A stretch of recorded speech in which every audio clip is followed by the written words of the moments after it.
কোথাও উঠে গেছে কার্পেটিং, কোথাও সৃষ্টি হয়েছে খানাখন্দ। ঝুঁকি নিয়ে হেলে দুলে চলাচল করছে হালকা পরিবহন।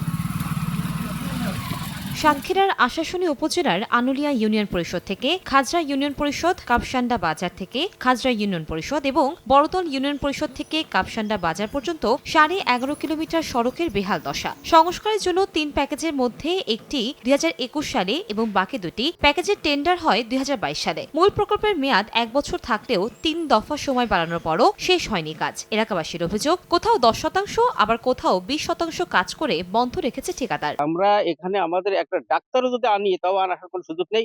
একটা মানুষ যে এক বছর কার্ড আনছে তাও কোনো সুযোগ নেই। অত্যন্ত মর্মান্তিক ভাবে আমরা জীবনযাপন করছি। আমরা নাখালি রাস্তাটা একটা ভ্যান যায় না, একটা রোগী নেগালে তাও আমরা যেতে পারি না, এত রাস্তা খারাপ। আর আমরা রাস্তাঘাটে যাই চলতে পারছি না। এখানে কোনো যানবাহন চলতে পারে না। এখানে যদি একটা অ্যাম্বুলেন্স বা রোগীর সমস্যা হয়, অ্যাম্বুলেন্স ঢোকে না। এ নিয়ে দায়সারা বক্তব্য এলজিইডির। নতুন প্রকল্প প্রণয়ন করে সড়কটির আরও কাজ করার আশ্বাস সংশ্লিষ্ট কর্মকর্তার।